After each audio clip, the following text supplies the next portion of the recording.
a lot of fun, and we're glad to have you on here at Northwest Dirt News. I'm looking forward to the next year with you guys. That's one of the biggest things for us. Our work crew is family, our race crew is family, and everything that we do is family-oriented. So it's like if we're at the house shooting guns and barbecuing, working on race cars, or we're at the track, we try and include everybody and just have fun with it. If nobody's going to have fun, then why aren't we doing it? Right, absolutely. And it's like I think it was the second show we did, or the first show we did from the Corvallis store. We were over there. And one of the bay doors, no, it was the morning we were here. Yeah. It was the morning we were here, and one of the bay doors was up. We were actually looking at the brakes on my Tahoe. And I don't know who it was. Who was it? His brother. Your brother. Yeah, saw the bay door up and pulled in and said, hey, want to make sure everything was all right and everything was good. And, it was like, good looking out. That's cool to see, and you guys are definitely a very tight bunch. And I am excited to work with you guys. And I know at the racetrack, it's I get over to your pit area, it's always it's always exciting. We'll say that. You never know what to expect. Exactly. With this guy, I've known these guys for a long time. When I was working in the auto industry, I used to be over here and worked with Phil and Scott and Dom and Nigel and pretty much, and of course, Mr. Mac Daddy. We were working, on them, getting them parts and everything over at the parts house. I moved out of Corvallis, changed territories over into Albany. I was like, I'm never going to see these guys again. Lo and behold, I show up at the racetrack, and guess what? Yeah. There's the whole gang is there. There's a whole herd of them, and I'm like, oh, boy, this is going to be bad. Yeah. But, I mean, And it was just open arms. It was awesome to see him again. He's still part of the family. He's been around forever. Even though I'm young. He just never goes away. It's like a rash, like a bad rash, right? It's like a bad rash in summer. Anyway. Why are you calling me that thing that Dakota Goddard got? Well, I wondered where he got it. Now I think I might know.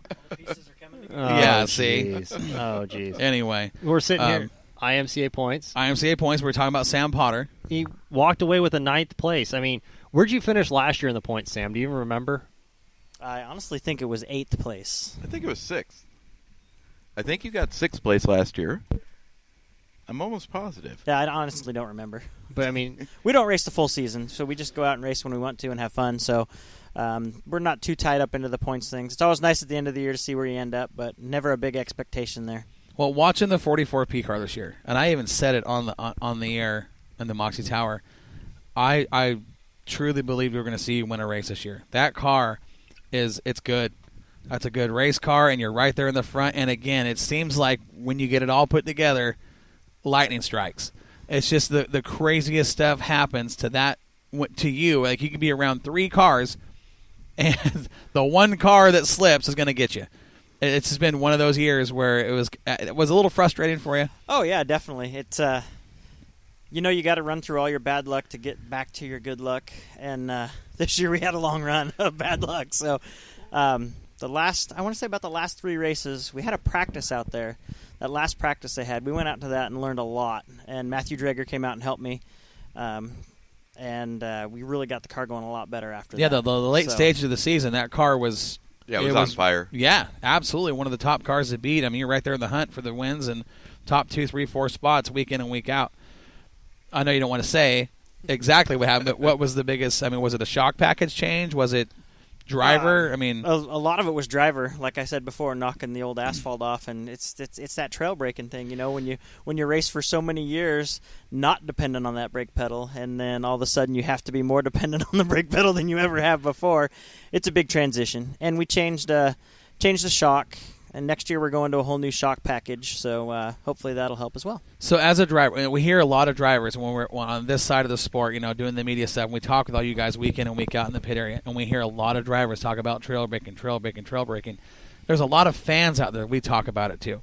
You can try to explain this to the average fan from our point of view, not being in the cars, and it's hard to explain. We've got a lot of listeners around the country that are just average fans that don't get in these cars.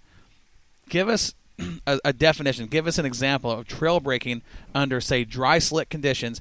What you're doing in the car to get the car to turn, because a lot of people don't understand the term trail braking and what it does. Well, with the trail braking, you end up dragging the brake like almost the whole lap. It seems you put more brake into the car to get the car through the corner, and it's working with the brake pedal and the gas pedal to keep the car up on the bars. You guys have all heard that saying, and right. I've never understood it until recently it's like, all right, that's what they mean by keep the car up on the bar. So when you hit it right, the car's awesome, but it doesn't take much to miss it. And then all of a sudden you're like, well, there goes that corner. And it's just a matter of a combination of how much brake and how much gas you use to get the car through the corner at the same time, which to make the car turn. Yeah, to make the car turn, which sounds weird because you're like, well, you're slowing it down. Well, no, the brakes are holding the car up, and it's helping it accelerate because you're giving it more gas, and it's really confusing. Right. It's even harder to that's drive. why I wanted him to say. So if you take that a step farther, the way these cars are constructed, they have on the left rear corner of the car, Right. they have what they call a brake floater. The brake caliper that actually clamps to the rotor is mounted on a bearing, kind of like on the axle tube, kind of like the bird cages are. So what happened, and that floater is connected to a bar to the chassis. Mm-hmm. So as you apply rear brake to the car, it gets the whole back end of the car lifts because it's being pushed up by the braking force is actually pushing the chassis up, planting the left rear tire. That's what braking, and when you talk about staying up on the bars, It's keeping that rear end up. keeping that rear end up. What a lot of fans don't realize is that when you start talking about keeping a car, quote unquote, up on the bars, when you actually see the car lift in the air like it does, you're induced the bar angle that connects the Right. axle. And we the talked chassis, about this in the Moxie Tower.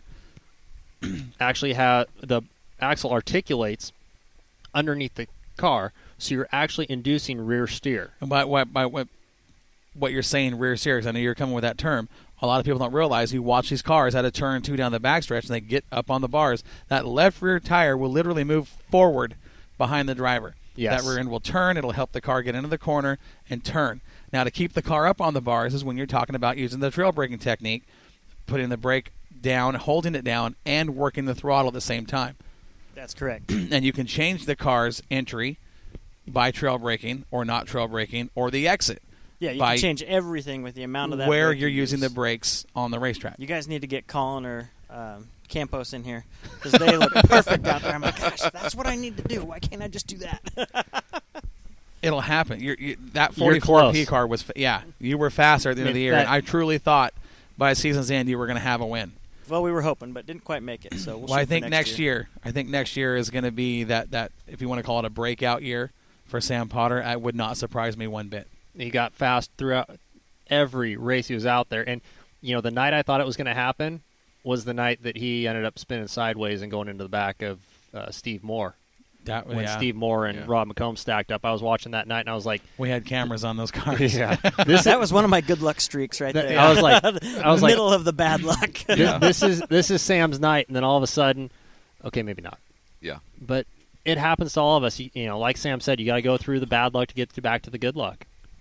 So part of here's racing. a quick summary from Joey Tanner on the trail braking technique. He says, it stalls the bird cage from moving back, keeps left rear traction. And we're talking about, when you're talking about trail braking, you're talking about the left rear corner. Yep. And one of these days, for all we keep talking about bird cages, and I know our race fans that aren't familiar with how these cars are constructed are sitting there going, "The heck are you doing putting canaries underneath the car?" Well, yes, we will. yes. We will do our best here at Moxie Medium Promotions, along with Northwest Dirt News, to kind of get you an idea of how a bird cage works and what we're talking about. We're going to do a lot of that this winter on the AMCO Modifieds because we've got a new segment coming. That's going to be a tech segment, and that Dom is going to lead, and we're going to do video that will be posted up on Moxie Medium Promotions every week. And Sam, I don't know if you know this, but your car was actually volunteered for this.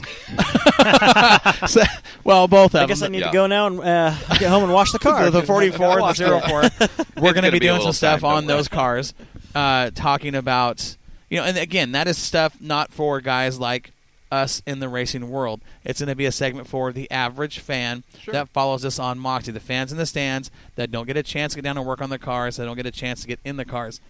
But we're going to bring some tech stuff to them in terms that they can understand. We're going to show them visually simple stuff like camber, how, what, and why. Why do you use camber? When do you use it? How do you adjust it? What does it do? Simple stuff like that, but we're going to do front to back on the race car. We're going to talk about every little thing over the course of the winter. It's going to be a fun segment. It really is because we've talked about it when we're up in the booth there. That car's got a lot of camber in it, or caster, camber. We start talking about offsets on wheels, wheel spacers, bird cages, pull bars, fifth arms, and people are sitting here going, What are you talking Well, Dom about? and I were standing in front of the concession stand announcing one night, and we had 3 people come up to us and say, "Look at the '67 car. His right front's broke. His right front's broke." No, it's not. That's called camber. And, Mike George's car, it's like Rob Mayer, runs a lot of camber in that right front, and it does look like it's broke. Fans were telling us that car's broke. We're like, no, it's not broke. That's how that car is set up to turn. And when they don't know, that's what they think. Something's broke. Well, and you look at it, most fans don't get around and up close and personal with the race cars like they do their street cars. Especially the dirt cars. Especially dirt cars. But you look at your street car, if your tire's leaning like that, you got a problem. Yeah, it's probably a Ford. Oh, boom! I was listening earlier. Sorry. I love Nice. it. Oh, my God. I love it. I love it when you make this dude blush. I didn't know brown could turn so red. That was good. God. Well played, Sam. So come see the guys at Amco Total Car Care, and they can take care of that for you. Yes, they can. They can actually adjust it right here on the racks. We can get Fords to start, everything. They can do it all. It's Total Car Care. Lebanon, Corvallis, and Newport. AA, Beep, beep. MCL. There it is. I love it. So, next year, Sam, I'm going to say 3 wins. I'm calling it. I would love that. I think it's going to have as good as that car was at the end. I think you're right there. I think next year is going to be kind of the year for the 44. Let's sure hope so. It's we're getting closer and closer. So No doubt about it. Now that you're off that asphalt and you come back to the real world. yeah, But I got to And the give him brake pedal. credit. I got to give him credit. He was a champion on the asphalt Yeah. down at Douglas County Speedway. Yeah, a long time ago. And I remember your big tumble you took in turn 4 at Willamette. Oh yeah, Phil just actually shared that on my Facebook Yeah. the other day. I didn't see that, but That man, was the end to the old asphalt car. I was actually standing right there when you went over, and that was a kind of a scary moment. That was a pretty violent flip. That was the biggest hit I've ever taken on the dirt. Well, it was just that when the car came down, how hard it hit. It was like it came over and was just bam, and it stopped. And it wasn't one of those wheels where it kind of rolled and kind of dissipated energy. It was just like boom. It stuck, but the track was real soft that night. I remember that. That was for you to walk away. It was. Yeah, that was the good old turn 4 bottleneck. Of, Oh yeah, on the old old wall come out. Yep. That was one I of those watched deals, that but- video a couple times, and I'm going, man, that old configuration looked fun. And then I saw Sam go topsy-turvy, and I went, ooh. Yeah, that turn 4 wall get poked out of there quite a ways coming on the front stretch. It narrowed up real quick. So Sam was 9th. Who was our 8th place car in points? Sean Maya. Sean May, another guy that made big strides. Gray Ferrando took home 7th. Okay, and he was I believe he did win the championship at Cottage Grove. He did. Yep. Great run for the V13, which we'll see in Bakersfield, the Bud Nationals. 6th went to Dustin Cady. Okay. 5th, Steve Moore. 4th went to Bryson James. 3rd went to Brian Thompson. Thompson was 3rd. Thompson was 3rd. 1 win on the season. Missed 2 races, but came away with a 3rd place finish. Colin Weinbarger finished 2nd. And Lightning John Campos took home the track championship. He this year. did. Well, he didn't take this track championship. He won just about every championship there was to win. He was state champion for the IMCA Modifieds, Willamette Speedway track champion, and what was the other championship he won? He won 3 of them in that 36 car this year. There was the state, there was the track, and whatever one. Someone will tell us here on the Swear Trucking chat line. I interviewing him, I know what's coming. Mm-hmm. I know what's coming when he interviewed John when he wins. He's so real. He's so real, and he's you look at John, he looks like one of those tough guys that just want to walk up and punch you in the mouth.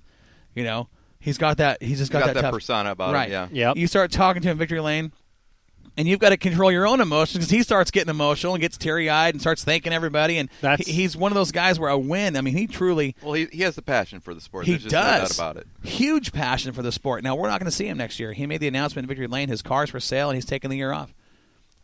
Well, Caught good me. for him. I mean, it surprised me, but I think he's going to spend some time with his daughter. Bristol's getting a little older, and him and his wife are going to go out and probably do some traveling and do some things as a family. And he's dedicated so much time to racing, and And his wife, I mean, she's there to support him. She does a great job. Every step of the way. She's one of those wives that any racer would be lucky to have, as far as putting up with the racing and being there and supporting him. She's jumped in race cars herself. Mm-hmm. But I think